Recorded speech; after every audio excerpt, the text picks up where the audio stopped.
Hi friends, welcome to physics flyer the learner C. मैं और राशि काबरा वेलकम करती हूँ आप सबका ओनली ऑन फिजिक्स फ्लायर, जहाँ पर कोलिजन ये न्यू टॉपिक अपन ने स्टार्ट कर दिया है। ग्रेविटी अपना खत्म हो चुका है। उसके पहले अपन ने न्यूटन्स लॉ देखे, केप्लर्स के भी लॉ देखे एंड इक्वेशन ऑफ ऑर्बिट भी अपन ने देखा, सेंट्रल फोर्स मोशन भी देखा। तो मोस्ट ऑफ द टॉपिक जो है मैकेनिक्स के कवर हो चुके हैं। अभी तक आपने वो चेकआउट नहीं किए तो चैनल पर जाना है, चैनल को सब्सक्राइब कर देना है और टॉपिक्स को देखना है। दूसरी एक बात, 1 फरवरी तक 100 videos on your theory part आपको मिलने वाले हैं। उसके साथ ही जो कुछ भी कॉम्पिटिटिव एग्जाम्स होती है एमसीक्यू बेस्ड, उसके लिए भी 100 वीडियोस अलग से मिलने वाले हैं। तो stay tune for the upcoming videos, ठीक है। तो नेक्स्ट टॉपिक जो है वो अपना है कोलिजन। अब कोलिजन आपने बहुत बार सुना होगा। कोलिजन कहाँ कहाँ पर होता है? बहुत सारी चीजों में होता है। जैसे बॉल है, बॉल आप खेल रहे हो, बाउंसिंग ऑफ द बॉल, ठीक है। आप क्या कर रहे हो, बॉल को क्या कर रहे हो, फ्लोर पे डाल रहे हो, तो फ्लोर एंड बॉल का क्या हो रहा है, बाउंस हो रहा है। उसके दोनों के बीच में क्या हो रहा है, कोलिजन हो रहा है। एक्सीडेंट की बात आप सुन गए हो कि एक साइकिल है, उसने उसको एक कार ने आकर टक्कर मार दी, ठोकर दिया। तो ये जो है कार एंड बाइसिकल, उनके बीच में भी क्या हुआ, कोलिजन हुआ। मस्ती मस्ती में आपने एक मड का टुकड़ा बॉल बनाया और उस बॉल को एक आधे वॉल पर डाल दिया, तो बॉल और वो जो मड का बॉल है वो उस वॉल को जाकर चिपक गया, तो वो भी वॉल एंड उस मड के इसमें भी क्या हुआ, कोलिजन हुआ। उसके बाद में बहुत सारे एग्जांपल अपन ऐसे दे सकते हैं, ठीक है। तो this are the various type of collisions and इस कोलिजन में टाइप भी होते हैं कि जैसे देखो मैंने अभी कैसे बोला कि एक ट्रक आया, ठीक है, और एक ट्रक इधर से आया, एक ट्रक इधर से आया, दोनों के बीच में क्या हो गया, टक्कर हो गई। अब टक्कर होने की वजह से क्या हुआ, कोलिजन हुआ। तो कोलिजन की वजह से क्या हो गया, इस ट्रक की और ये ट्रक इधर जाके गिरा और ये ट्रक इधर जाके गिरा। तो एक्चुअल में जितनी उनकी स्पीड थी उसके वजह से उनकी स्पीड कुछ बढ़ गई और वो किधर तो भी जाके गिर गए। तो ये होता है, मीन्स काइनेटिक एनर्जी में उनके चेंज आता है। कहीं कहीं पे कैसे होता है, जैसे अभी मैंने आपको बताया कि मड का आपने बॉल बनाया और उसको एक वॉल पे डाल दिया, तो क्या हुआ कि वॉल पर वो जाकर चिपक गए, ठीक है। या फिर ऐसे भी हो सकता है कि सपोज टू भी कोई ऐसे सामने से कोई चीज जा रही है, पीछे से उसके ऊपर आया, उसके ऊपर कोलिजन हुआ और फिर उसने उसी के साथ जाकर वो सीधा आगे जा रहा है, तो ये एक टाइप का कोलिजन हुआ। या फिर सीधे सीधे जैसे किसी ने किसी को ठोका और वो आगे जा रहा है, तो बस लीनियर में हो रहा है, या फिर ऑब्लिक में जा रहा है, मतलब किसी ने ठोका और दूसरी तरफ ये इधर चला गया, दूसरा इधर चला गया, तो ऑब्लिक्यू कोलिजन हुआ। तो this are the types of collision. तो ये टाइप्स ऑफ कोलिजन कैसे होता है, उसमें कोएफिशिएंट ऑफ रेस्टिट्यूशन कैसे वर्क होता है, उस टाइप में कोएफिशिएंट ऑफ रेस्टिट्यूशन की वैल्यू क्या है, ये सब जो स्टडी है वो आज के वीडियो में होने वाली है, ठीक है। इंटरेस्टिंग सा वीडियो होने वाला है, बहुत सारे अपन एग्जांपल्स भी इसमें देखेंगे, ठीक है। तो कोलिजन एक्चुअल में होता क्या है, तो collision is nothing but your टकराव, ठीक है। तो टकराव कैसे भी हो सकता है, टकराव रियल टच में भी हो सकता है, नॉन रियल टच में भी हो सकता है। अब रियल टच का, नॉन रियल टच की क्या बात है यहाँ पर देखो। अगर सपोज टू भी मैं बात कर रही हूँ लाइक चार्जेस की, किसकी, लाइक चार्जेस की, तो आपको पता है कि लाइक चार्ज क्या करते हैं, रिपेल करते हैं। फॉर एग्जाम्पल मेरे पास 2 लाइक चार्जेस है, जैसे पॉजिटिव पॉजिटिव, ठीक है, एग्जाम्पल ले रही हूँ, रियल में नहीं। तो क्या होगा कि ये इसकी कुछ ना कुछ वेलोसिटी से जा रहा है, ये इसकी वेलोसिटी से जा रहा है, ठीक है। और सपोज टू भी इनका टारगेट है ये, ठीक है, दोनों का भी एक टारगेट अपन ने फिक्स किया और उनके ऊपर उसको बम्बार्ड किया। तो क्या हो रहा है, इधर से भी पॉजिटिव आ रहा है, इधर से भी पॉजिटिव आ रहा है। फिलहाल अभी कंसीडर कर लेते हैं सेम वेलोसिटी से आ रहा है। तो क्या होगा कि ये ऐसे ऐसे ऐसे करके इधर आएगा और ये ऐसे ऐसे करके इधर आएगा। तो यहाँ पर डिस्टेंस ज्यादा है तो इतना फर्क नहीं पड़ेगा। जैसे जैसे डिस्टेंस कम होगा वैसे वैसे आपको पता है कि like always repel each other, right. तो क्या होगा, रिपल्सन होगा, तो बिना टच हुए ये इधर चला जाएगा और ये इधर चला जाएगा, राइट। तो इन दोनों का टच हुआ क्या, यहाँ पर नहीं हुआ। लेकिन यहाँ पर भी क्या हुआ, कोलिजन की वजह से उनके काइनेटिक एनर्जी में या फिर उनके मोमेंटम में क्या हुए, चेंजेस आए। तो कोलिजन क्या है, डायरेक्ट भी हो सकता है, रियल टच से भी हो सकता है, या फिर नॉन रियल टच से भी हो सकता है, ठीक है। डायरेक्ट कोलिजन के एग्जांपल मैंने आपको पहले ही बताया, ये हो गया नॉन डायरेक्ट कोलिजन, मतलब रियल टच के बिना जो कोलिजन हुआ वो, ठीक है। तो कोलिजन क्या है, एक आइसोलेटेड इवेंट है जिसमें 2 फोर्स जो है, स्ट्रॉन्ग फोर्स एक्ट करते हैं। जिसमें दो से ज्यादा बॉडीज के ऊपर स्ट्रॉन्ग फोर्स एक्ट करते हैं for a short time period. किसके लिए?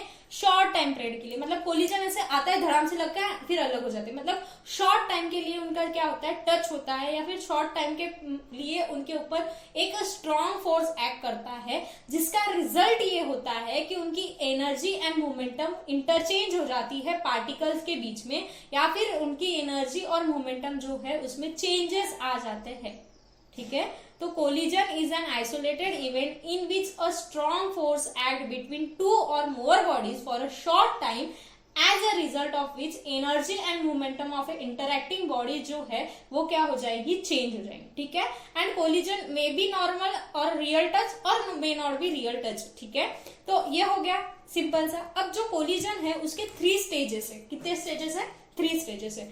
फर्स्ट है आफ्टर कोलिजन कैसे होगा? फर्स्ट हमेशा बिफोर रहेगा ना, before collision, during collision and after collision. तो 3 स्टेजेस अपन देखेंगे यहाँ पर। तो 3 स्टेजेस क्या है? बिफोर कोलिजन, कोलिजन के पहले, फिर क्या है ड्यूरिंग कोलिजन, कोलिजन के वक्त, ठीक है, एंड फिर है आपके पास आफ्टर कोलिजन। क्या है? After collision. तो there are the 3 stages of collision, before, during, after. अब जो बिफोर कोलिजन है उसमें क्या है, सपोज मेरे पास एक बॉडी है मास m1 की, दूसरी बॉडी है मेरे पास मास m2 की। इस बॉडी चल रही है, मोशन में है, इसकी वेलोसिटी है u1, इसकी वेलोसिटी है u2। ठीक है, तो ये 2 बॉडीज है जो चल रही है। तो ये बॉडीज को क्या करती हूँ मैं अभी का ऐसे नहीं ड्रॉ करती हूँ, अभी इसको एक साथ में ड्रॉ करेंगे एक लाइन में, क्योंकि कोलिजन में बता रही हूँ। ठीक है, तो ये मेरे पास m1 बॉडी है, u1 से है, ये मेरे पास m2 बॉडी है जो u2 से जा रही है। ठीक है, तो ये जब जा रही है तो इसका क्या हो गया कि ये अब जा रही है। ठीक है, तो यहाँ पर क्या हुआ, कोलिजन हुआ। तो ये हो गया आपका m2 m1। तो ये क्या हुआ, कोलिजन हुआ दोनों के बीच में। तो कोलिजन के वक्त यहाँ पर एक बात ध्यान देने की है कि कोलिजन के वक्त आपका जो कोलिजन है वो इतना कम शॉर्ट पीरियड में होता है, यहाँ पर आप न्यूटन्स के लॉ लगाना मुश्किल हो जाते हैं। न्यूटन्स के जो लॉ है वो लगाना क्या हो जाते हैं, पॉसिबल नहीं होते हैं, क्योंकि कोलिजन इतने शॉर्ट पीरियड के लिए होता है और इतना उसमें इंटरैक्शन फोर्स होता है कि आप जो इतना ज्यादा इंटरैक्शन फोर्स होता है कि आप न्यूटन लॉ उसको यूज नहीं कर सकते हो। फिर आप न्यूटन का लॉ यूज नहीं कर सकते तो फिर यहाँ पर कौन सा लॉ आप यूज करते हो, कंजर्वेशन का। क्या लॉ यूज करते हो, कंजर्वेशन का, क्योंकि आपको पता है कंजर्वेशन में neither be created not be destroyed, only क्या होता है, कन्वर्ट होता है, मीन्स इक्वल्स टू रहेगा। बिफोर एंड आफ्टर आपको इक्वल्स टू मिलेंगे, इतनी ही बात अपने को पता है कि बिफोर कोलिजन आफ्टर कोलिजन आपको काइनेटिक एनर्जी इक्वल मिलने वाली है। ठीक है, तो ये सब काइनेटिक एनर्जी नहीं, overall energy, kinetic plus potential या फिर जो कुछ भी उसमें एनर्जी है वो। ठीक है, काइनेटिक एनर्जी अगर इक्वल रही तो उसको आप परफेक्टली इलास्टिक बोलते हो, अनइक्वल रही तो इन इलास्टिक बोलते हो। इसके ऊपर अपन आएंगे। ठीक है, तो कंजर्वेशन ऑफ मोमेंटम का जो लॉ है वो यहाँ पर आप लगाते हो, मोमेंटम एंड एनर्जी का जो लॉ है वो आप यहाँ पर लगाते हो। यहाँ पर न्यूटन्स लॉ आप लगा नहीं पाते क्योंकि फोर्स जो है वो बहुत ज्यादा अमाउंट में हो जाता है। ठीक है, फिर कोलिजन के बाद में जो है इनके वेलोसिटी में, इनके मोमेंटम में क्या आ जाता है, चेंज आ जाता है। तो ये v2 से चले जाएगा और ये क्या हो जाएगा, v1 से चला जाएगा। मतलब क्या कि कोलिजन के बाद में इसकी वापस से क्या हो गई, वेलोसिटी चेंज होगी। ठीक है, तो ये जो है बिफोर एंड आफ्टर कोलिजन, इसमें जो इंटरैक्टिंग फोर्स है वो क्या हो जाएगा, 0। बिफोर एंड आफ्टर कोलिजन में इंटरैक्टिंग फोर्स जो है, इनका इंटरैक्शन हो रहा है कि एक बीच में नहीं हो रहा है, तो इंटरैक्टिंग फोर्स जो है यहाँ पर क्या हो जाएगा, इंटरैक्टिंग फोर्स जो है वो हो जाएगा 0। यहाँ पर भी इंटरैक्टिंग फोर्स जो है वो क्या हो जाएगा, 0। लेकिन यहाँ पर जो है इंटरैक्टिंग फोर्स बहुत ज्यादा हाई हो जाता है। तो अगर आपने इसको ग्राफ के इसमें इसे निकालने की कोशिश की ग्राफ के इसमें, तो आपको ऐसे मिलेगा 0 0 0 एकदम हाई और फिर से 0 0 0। ठीक है, तो ऐसे इंटरैक्टिंग फोर्स आपको दिखेगा। और यहाँ पर आप ड्यूरिंग कोलिजन में कौन सा लॉ लगाओगे, कंजर्वेशन का लॉ लगाओगे। ठीक है, तो यहाँ पर जो है कंजर्वेशन का लॉ लगाने के पीछे एक कंसेप्ट ये भी है, न्यूटन का लॉ लगाते क्यों नहीं है, क्योंकि मैग्नीट्यूड का पता लगाना मुश्किल हो जाता है। क्यों कि मैग्नीट्यूड का पता लगाना मुश्किल हो जाता है। मैग्नीट्यूड अननोन होने की वजह से आप वहां पर न्यूटन का सेकंड लॉ यूज नहीं कर सकते हो, इसलिए we will use the law of conservation. ठीक है, इनिशियल एंड फाइनल को रिलेट करने के लिए। अब अपन जाएंगे कि नेक्स्ट जो है अपना कि मोमेंटम एंड एनर्जी जो है दोनों में भी कंजर्व होंगी, मतलब before and after collision momentum and energy conserve रहती है। मैं स्पेशली एनर्जी बोल रही हूँ जो total energy kinetic plus potential दोनों मिलाकर, ठीक है, जो कुछ भी एनर्जी है वो दोनों मिलाकर, तीनों मिलाकर जो कुछ भी है, मोमेंटम एंड एनर्जी जो है वो आपका कंजर्वेशन होगा कोलिजन के वक्त, ठीक है। अब there are types of collision, तो टाइप्स ऑफ कोलिजन जो है दो बेसिस पर आपके टाइप्स किए गए है। दो बेसिस कौन सा है? फर्स्ट है on the basis of your kinetic energy and second जो है कि कोलाइडिंग बॉडीज की डायरेक्शन क्या होगी। जैसे कोलाइडिंग बॉडी मैंने आपको बताया कि एक बॉडी है दूसरी बॉडी है, दोनों में कोलिजन हुआ, दोनों भी सीधे सीधे लाइन में ही चल रहे हैं, तो that means that collision is linear. ये क्या हो गया? लीनियर हुआ। लेकिन सपोज टू बी ऐसा हुआ कि एक बॉडी है दूसरी बॉडी है, ये बॉडी इसको टकराई और इसके वजह से एक बॉडी चले गई इधर, दूसरी बॉडी चली गई इधर, तो इन दोनों के बीच में जो है, शायद मेरे पीछे आ गया, मैं ऊपर ड्रॉ करती हूँ, एक बॉडी इधर है एक बॉडी यहाँ पर है, दोनों के बीच में कोलिजन हुआ, तो एक बॉडी इधर फेंके गई, एक बॉडी इधर फेंके गई, तो ये लीनियर हुई क्या? नहीं। तो ये कौन सी होगी? ऑब्लिक्यू। ये कौन सा हो गया? ऑब्लिक्यू, राइट। तो ये ऑब्लिक्यू कोलिजन हुआ। तो on the basis of the direction of the colliding body ऐसे टू टाइप्स के कोलिजन है, एक है लीनियर एंड एक है ऑब्लिक्यू। और काइनेटिक एनर्जी के कंजर्वेशन के ऊपर थ्री टाइप्स के कोलिजन है। कितने टाइप्स के कोलिजन है? थ्री टाइप्स के। फर्स्टली है आपकी परफेक्टली इनइलास्टिक कोलिजन, ठीक है। उसके बाद में है इनइलास्टिक कोलिजन एंड देन है आपके पास परफेक्टली इलास्टिक कोलिजन, ठीक है। तो there are three types of collision on the basis of conservation of your kinetic energy and there are two types of collision on the basis of your direction of your colliding body. तो हर एक को अच्छे से study कर लेंगे, ठीक है। तो फर्स्टली अपन स्टडी करेंगे on the basis of your conservation of your kinetic energy. Kinetic energy के कंजर्वेशन पे अपन थ्री टाइप्स की कोलिजन देखने वाले हैं। फर्स्ट अपन देखेंगे perfectly elastic collision, then we will move to the inelastic and then we will move to the perfectly inelastic, ठीक है। तो परफेक्टली इलास्टिक कोलिजन में क्या होता है? इलास्टिक कोलिजन में kinetic energy is equals to kinetic energy मिलती है, मीन्स आपकी जो काइनेटिक एनर्जी आफ्टर कोलिजन है और बिफोर कोलिजन है वो दोनों भी क्या रहता है? इक्वल रहता है। काइनेटिक एनर्जी में कोई भी चेंज नहीं आता, ठीक है, फर्स्ट पॉइंट। दूसरा पॉइंट ये है कि आपका जो कोएफिशिएंट ऑफ रेस्टिट्यूशन है जो कि आपका ई, उसकी वैल्यू होती है 1। अब कोएफिशिएंट ऑफ रेस्टिट्यूशन क्या होता है? तो कोएफिशिएंट ऑफ रेस्टिट्यूशन एक्चुअल में क्या होता है वो मैं अभी थोड़ी देर में बताने वाली हूँ, लेकिन आप ये समझ लो कि कोएफिशिएंट ऑफ रेस्टिट्यूशन जो है वो ऐसा होता है u अपना v2 माइनस v1, मतलब final velocity of second minus final velocity of first upon your u1 minus u2। तो ये होता है आपका कोएफिशिएंट ऑफ रेस्टिट्यूशन और इसको अपन स्टडी करेंगे थोड़े आगे। तो परफेक्टली इलास्टिक कोलिजन में क्या होता है? आपका जो ई की वैल्यू है, कोएफिशिएंट ऑफ रेस्टिट्यूशन की वैल्यू है, वो क्या हो जाती है? 1 हो जाती है, ठीक है। थर्ड पॉइंट जो है वो है आपके नथिंग बट योर एग्जाम्पल। तो एग्जाम्पल देखो क्या है? Perfectly inelastic collision, sorry perfectly elastic collision में आप ऐसे समझ लो कि एटॉमिक पार्टिकल के जो कोलिजन है वो हो जाते हैं आपके परफेक्टली इलास्टिक में। दूसरा आप समझ लो bouncing off the ball, bouncing off the ball on the floor, bouncing ball on the floor, ठीक है। तो bouncing ball on the floor means आपने बॉल लिया और फ्लोर पे मारा, ठीक है। तो क्या हुआ? आपने बॉल लिया फ्लोर पे मारा, तो जितने वेलोसिटी से आपने बॉल मारा नीचे उतने ही वेलोसिटी से बॉल आएगा ऊपर। और आपको पता है काइनेटिक एनर्जी का फॉर्मूला क्या होता है? Half mv²। तो क्या बोला मैंने कि जितने इससे आपने बॉल फेंका उतने ही वेलोसिटी से ऊपर आया, तो बॉल का मास तो चेंज होने नहीं वाला।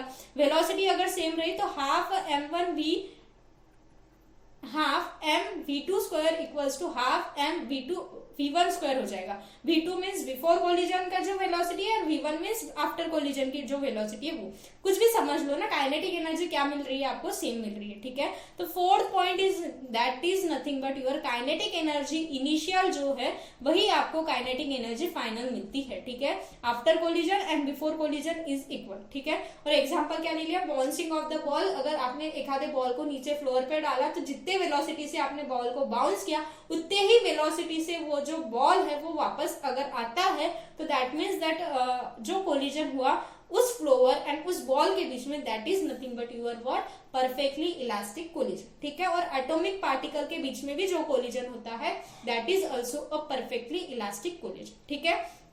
सेकंड टाइप पे जाएंगे जो कि है आपका इनइलास्टिक कोलिजन। सेकंड क्या है? Inelastic collision. तो इनइलास्टिक कोलिजन में क्या है कि kinetic energy before and after जो है वो आपको सेम नहीं मिलेगी। Kinetic energy before and after जो है आपको सेम मिलेगी क्या? नहीं मिलेगी। ठीक है। दूसरी बात ये कि आपका जो कोएफिशिएंट ऑफ रेस्टिट्यूशन है उसकी वैल्यू जो है वो आपकी होगी 0 to 1 के बीच में। मीन्स आपकी ई की वैल्यू हो जाएगी 0 to 1 के बीच में। ठीक है। थर्ड पॉइंट जो है वो एग्जाम्पल है, तो एग्जाम्पल से ही समझ के लेते हैं। Collision between billiard ball. जो आपके बिलर्ड बॉल आपने देखे होंगे, बिलर्ड बॉल में क्या होता है? बिलर्ड बॉल में जो कोलिजन होता है, बिलर्ड बॉल पता है आपको, एक ग्रीन कलर का टेबल होता है, एक ऐसे बड़ी सी लकड़ी होती है, एक बॉल होता है, उसको आप ऐसे हिट करते हो, फिर वो बॉल जाकर किसी दूसरे बॉल को क्या होता है? कोलाइड होता है। तो ये जो टाइप का कोलिजन है वो आपको इनइलास्टिक कोलिजन देखने को मिलेगा। क्यों? क्योंकि जिससे आपने बिलर्ड बॉल, जिस बॉल को आप मार रहे हो और वो बॉल जाकर जब दूसरे बॉल को लगता है तब क्या होता है कि वो जो आपका इनिशियल जो बॉल था उसकी क्या हो जाती है? वेलोसिटी कम हो जाती है। लाइक कैरम आपने देखा होगा, कैरम में स्ट्राइकर होते हैं और गोटियां होती है। ठीक है। तो स्ट्राइकर से जब आप स्ट्राइक करते हो तब क्या होता है? वो स्ट्राइकर जाकर किसी गोटी को लगता है, तो वो जो गोटी है क्या बोलते हैं उसको? गोटी बोलते हैं। जो कुछ भी बोलते हैं वो, उसकी वेलोसिटी जो है वो पहले रेस्ट में थी, उसकी वेलोसिटी बदल गई, लेकिन वो जो स्ट्राइकर है उसकी वेलोसिटी क्या होगी? कम हो गई। तो वेलोसिटी कम होने की वजह से भी क्या हो गया? ऐसा भी बोल सकते हो। या फिर दो कैरम की दो गोटियां ले लो, उनके बीच में जब कोलिजन होगा तो दोनों की जो वेलोसिटी है वो क्या हो जाएंगी? चेंज हो जाएंगी। तब आपका ये जो एग्जांपल है वो कब हो जाएगा? Inelastic collision. ठीक है। आप दूसरा एग्जांपल ले सकते हो कि ऑटोमोबाइल का जो एक्सीडेंट्स होते हैं, तो ऑटोमोबाइल्स के भी जो कोलिजन होते हैं that is also an inelastic collision. Automobiles में क्या होता है कि एक तो ऑटोमोबाइल्स में ऐसा प्रॉब्लम हो सकता है कि कुछ तो भी लॉस हो जाएगा, जैसे हीट के फॉर्म में एनर्जी लॉस हो सकती है, या फिर उसका कुछ पार्ट चला जाएगा। तो क्या हो सकता है? आपके काइनेटिक क्या हो सकता है? आपकी काइनेटिक एनर्जी जो है बिफोर एंड आफ्टर आपको इक्वल नहीं मिलेगी। फिर ये काइनेटिक एनर्जी कहाँ चले जाएंगी? तो ये जो काइनेटिक एनर्जी है आपको डिफरेंट फॉर्म में मिलेंगी। जब आप ऑटोमोबाइल्स में जब टकराव होता है तब आपको क्या दिखता है? हीट लिबरेट होती है, राइट? तो वो हीट के फॉर्म में चले जाएगी। या फिर ऐसा भी हो सकता है कि इंटरनल एनर्जी के रूप में वो सेव हो जाए। ठीक है। तो ये जो फोर्थ पॉइंट है वो इंपॉर्टेंट पॉइंट है, जो मैं आपको बोलती हूँ आप लिखो कि काइनेटिक एनर्जी जो है वो अपीयर हो जाएंगी दूसरे फॉर्म में। कैसे? दूसरे फॉर्म में, अपीयर इन अदर फॉर्म। ठीक है, अदर फॉर्म। और दूसरा जो पॉइंट है यहाँ पर वो आएगा कि काइनेटिक एनर्जी दोनों पॉसिबल है। ये केस में दोनों पॉसिबल है कि काइनेटिक एनर्जी फाइनल जो है वो काइनेटिक एनर्जी इनिशियल से कैसी हो? कम हो। तो ये कब होगा? जब आपकी इंटरनल एनर्जी के फॉर्म में वो हीट प्रोड्यूस कर देगी। मतलब क्या कि जो आपका प्रोडक्ट है वो अगर हीट प्रोड्यूस करता है, हीट के फॉर्म में अगर लिबरेट होता है, साउंड के फॉर्म में लिबरेट होता है, तो ऐसे समझना कि काइनेटिक एनर्जी इनिशियल जो है वो काइनेटिक एनर्जी फाइनल से ज्यादा रहेगी। ठीक है। दूसरी बात यहाँ पर अब जगह है तो यहाँ पर नीचे लिखती हूँ कि काइनेटिक एनर्जी ऐसे भी हो सकता है कि फाइनल जो है वो काइनेटिक एनर्जी इनिशियल से ज्यादा हो। ये कब होगा? जब कोलाइडिंग पार्टिकल के इंटरनल एनर्जी सेव हो जाएंगे। सेव जो इंटरनल एनर्जी है वो अगर रिलीज हो गई, अगर उनके बीच की सेव एनर्जी रिलीज हो गई, जैसे मैंने अभी बात की बिलर्ड बॉल की या फिर कैरम की, तो कैरम वहां पर जो गोटी है वो एक रेस्ट पोजीशन पे, तो वो जो गोटी रेस्ट पोजीशन पे दैट इज जो है उनकी काइनेटिक एनर्जी जो है वो सेव हुए वाली है। लेकिन क्या हुआ कि जब मैंने स्ट्राइकर को मारा तो स्ट्राइकर से वो गोटी को जब लगा तो वो गोटी जब जाएगी तब क्या हुआ? उनकी जो सेव इंटरनल एनर्जी थी वो क्या होगी? रिलीज हो गई। वो क्या होगी? रिलीज हो गई। तो ऐसे फॉर्म को आप क्या बोलोगे? Inelastic collision. ऐसे फॉर्म को क्या बोलना है आपको? Inelastic collision. अब जो थर्ड पॉइंट है वो क्या है आपका? perfectly inelastic collision. Third point is nothing but your perfectly inelastic collision. तो perfectly inelastic collision जो है उसका जो फर्स्ट पॉइंट है वो क्या बोलते हैं कि अगर दो बॉडी के बीच में कोलिजन होता है और दूसरी बॉडी अगर स्टिक हो जाती है एक पहले बॉडी पर, कोई भी बॉडी, एक बॉडी दूसरे बॉडी पर अगर स्टिक हो जाती है तो that is nothing but your perfectly inelastic collision. तो इसको वर्ड्स में कैसे बोलेंगे? टू बॉडीज स्टिक टुगेदर और move with a same velocity after, हाँ और एक बार, और मूव विथ सेम वेलोसिटी, से move with same velocity, with same velocity. अगर सपोज ऐसा हो गया कि दोनों बॉडी एक में एक पर चिपक गई, जैसे मैंने बताया आपको कि वॉल है, वॉल पर मड का बॉल लिया आपने और वॉल पर मारा, तो क्या हुआ, वो जो वॉल है उसके ऊपर वो मड का बॉल जो है वो जाकर स्टिक हो गया, तो that is perfectly inelastic collision. और दूसरा एग्जांपल कि move with the same velocity means अगर सपोज टू बी सामने कुछ जा रहा है, ठीक है, सामने सपोज टू बी एक उड़न का शीट है जो एक मोशन में, ठीक है, और उसमें मैंने गन से फायर करके उस वुडन शीट में बुलेट डाल दी, तो क्या हुआ, उस वुडन शीट रुकी क्या, नहीं रुकी, लेकिन वो जो बुलेट है वो उस वुडन शीट में घुस गए ऐसे, और फिर वो वुडन शीट और वो जो गन है वो सीधे सीधे जा रही है, तो क्या हुआ कि वो दोनों मिलकर सेम वेलोसिटी में क्या कर रही है, मूव कर रही है, तो that is the example of your perfectly inelastic collision. समझ में आई बात। और यहाँ पर जो ई की वैल्यू है, जो ई की वैल्यू है वो हमेशा क्या होगी, जीरो होगी, ई की value is nothing but your zero, ठीक है। और यहाँ पर जो है थर्ड पॉइंट जो है एग्जाम्पल का, तो मैंने जैसे आपको बताया कि बुलेट एंड वुडन ब्लॉक का, ठीक है, वो ले सकते हो आप, और मड एंड वॉल का ले सकते हो आप, ठीक है, तो ये दो एग्जाम्पल आप यहाँ पर ले सकते हो, ठीक है। फोर्थ पॉइंट जो है कि परफेक्टली इनइलास्टिक कोलिजन में ऐसा नहीं है कि इनिशियल काइनेटिक एनर्जी पूरी लॉस्ट हो जाती, जैसे मैंने आपको बताया कि वो मड का जो बॉल है वो स्टिक हो जाएगा, तो इसका मतलब ये है क्या कि उस मड के बॉल की काइनेटिक एनर्जी पूरी लॉस हो गई, नहीं, इसका मतलब ये नहीं है कि उसकी पूरी की पूरी काइनेटिक एनर्जी लॉस हो गई, लेकिन उसकी काइनेटिक एनर्जी जितनी ज्यादा हो सके उतनी रिलीज होगी, जितनी ज्यादा अमाउंट में उसको रिलीज करते हैं उसने वो रिलीज कर दी। तो आप यहाँ पर लिख सकते हो, मैं पढ़ के बताती हूँ, आप लिख लो, perfectly inelastic does not means that all the initial kinetic energy is lost. It implies that the loss in the kinetic energy is large means it can be possible, large as it can be possible, मतलब जितना ज्यादा हो सके उतनी ज्यादा वहां पर kinetic energy में क्या हो जाएगा, लॉस हो जाएगा। समझ में आई बात। तो this is the conservation of kinetic energy के बेस पर टाइप्स। ओके, अब अपन जाएंगे कि अपने on the basis of direction, colliding body के डायरेक्शन के बेसिस पर आपका क्या होगा, head on collision and oblique collision, ये सब आपने 11th-12th में पढ़ा है, ठीक है। अब हेड ऑन कोलिजन जो होता है उसमें क्या होता है कि after collision and before collision अगर आपकी मोशन है वो एक ही लाइन में होगी, मींस अगर आपके पास ये बॉल है, ये बॉल यहाँ से ऐसे चल रहा है, ये दूसरा बॉल है, ये यहाँ पर ऐसे चल रहा है, दिस इज बॉल M1 मास का, ये M2 मास का, ठीक है, एक लीनियर डायरेक्शन में ये चल रहा है, तो ये जाकर टकराए, ये जाकर टकराए, तो यहाँ पर क्या हो गया, इनके बीच में टकराव करवा देते हैं, तो ये हो गया इनका टकराव, ठीक है। तो ये टकराव होने के बाद में ये मूव कर रहा है, ये मूव कर रहा है, तो दिस इज योर M1, ये हो गया आपका M2, इसकी U1 वेलोसिटी थी, इसकी U2 थी, यहाँ पर कोलिजन हुआ और इसके बाद में V1 वेलोसिटी हो गई, V2 वेलोसिटी हो गई, ठीक है। तो ये क्या हुआ कि इनकी जो कुछ भी डायरेक्शन है बिफोर कोलिजन आफ्टर कोलिजन, इनकी जो कुछ भी डायरेक्शन है वो किसमें है, एक लीनियर फॉर्म में, किसमें है, एक लीनियर मोशन परफॉर्म कर रही है। तो जो कोलिजन में before collision after collision linear motion होता है उस कोलिजन को आप बोलते हो हेड ऑन कोलिजन। क्या बोलते हो, हेड ऑन कोलिजन। और हेड ऑन इसलिए भी बोला जाता है क्योंकि अगर एक बॉल है, दूसरा बॉल है, ये बॉल आकर इसको लगा तो क्या होगा, इसकी वेलोसिटी थोड़ी बढ़ जाएगी और इसकी थोड़ी कम हो जाएगी, लेकिन ये एक ही लाइन में चलेगी, ठीक है। तो ऐसे कोलिजन को आप क्या बोलोगे, हेड ऑन कोलिजन। समझ में आया। और यहाँ पर जो इम्पैक्ट पैरामीटर है वो क्या हो जाएगा, 0। अब ये इम्पैक्ट पैरामीटर क्या होता है ये मैं थोड़ी देर में आपको बताती हूँ, ठीक है।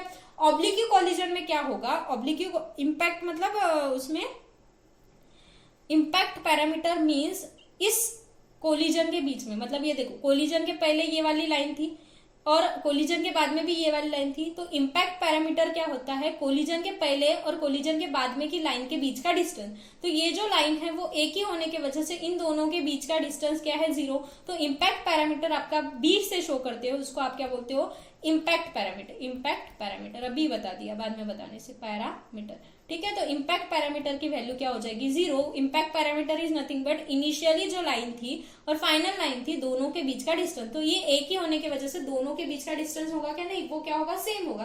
तो इम्पैक्ट पैरामीटर आपका क्या हो जाएगा, 0 हो जाएगा, ठीक है। अब है ऑब्लिक्यू कोलिजन। अब ऑब्लिक्यू कोलिजन मीन्स अगर आपकी दो चीजें टकरा रही है, मीन्स अगर आपके पास M1 मास है, ये U1 वेलोसिटी से जा रहा है, ये मेरे पास M2 मास है, ये u2 वेलोसिटी से जा रहा है, और जब इनके बीच में क्या हो गया, टकराव हो गया, तो दिस इज योर टकराव, जो कि है आपका कोलिजन। कोलिजन होने के बाद में जो कुछ भी इनकी वेलोसिटी है वो क्या हो जाएगी, एक चला जाएगा इधर और एक चला जाएगा इधर, ठीक है। तो इनकी वेलोसिटी है वो v1 हो जाएगी, इनकी वेलोसिटी v2 हो जाएगी, और ये हो जाएगा आपका m1 और ये हो जाएगा आपका m2, ठीक है। ऐसा अगर आपका चला जाता है तो ये अगर आपके बीच में एक एंगल ऐसे फॉर्म करता है तो दैट मीन्स आपका ये जो कोलिजन हुआ वो हो गया ऑब्लिक्यू कोलिजन। ये क्या हो गया, ऑब्लिक्यू कोलिजन। और यहाँ पर आप बोल सकते हो कि हेड ऑन कोलिजन में वन डायमेंशन ही होता है, वन डायमेंशन ही होता है क्योंकि लीनियर होता है, लेकिन ऑब्लिक्यू कोलिजन में आपको 2 डायमेंशन फिगर की बात करनी पड़ेगी क्योंकि ऐसे पूरा एक्स एंड वाई एक्सिस में जाता है, ठीक है।